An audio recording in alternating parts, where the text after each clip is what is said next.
Chaque année, le 6 décembre, la Saint-Nicolas est l'occasion d'une fête presque aussi importante que Noël pour les enfants du nord-est de la France à la Hollande, en passant par la Belgique.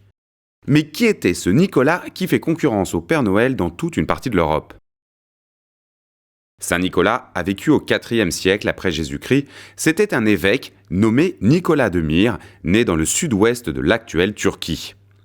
Si l'histoire retient de lui qu'il était aussi bienveillant que généreux et qu'il était le protecteur des enfants, des veuves et des gens faibles, les légendes lui attribuent de très nombreux miracles, à tel point que Saint Nicolas devint au Moyen-Âge le patron des petits-enfants et des écoliers. Alors Saint Nicolas, concurrent du Père Noël ou ancêtre du Père Noël ? Pour le savoir, il faut plonger dans les légendes. La plus connue en France raconte comment 3 petits-enfants égarés se réfugièrent chez un boucher qui, après les avoir fait dîner, les coupa en petits morceaux avant de les jeter dans son saloir. 7 ans plus tard, Saint Nicolas vint demander l'hospitalité au boucher et demanda à goûter le salé préparé 7 ans plus tôt.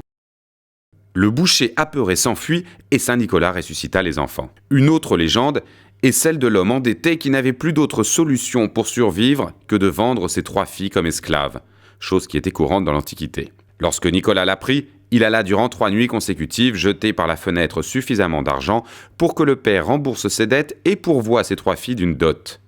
Chose curieuse, certaines versions de cette histoire racontent que Saint Nicolas aurait jeté les pièces par la cheminée.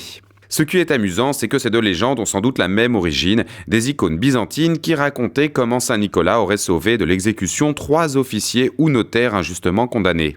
Dans les icônes byzantines, les saints étant représentés de manière disproportionnée par rapport aux hommes, les chrétiens, plus tard, ont mal interprété ces images et ils ont pris les 3 officiers pour des enfants donnant naissance aux légendes que l'on connaît. Et c'est depuis le XIIe siècle que l'on raconte que Saint Nicolas va de maison en maison dans la nuit du 5 au 6 décembre pour demander aux enfants s'ils ont été obéissants.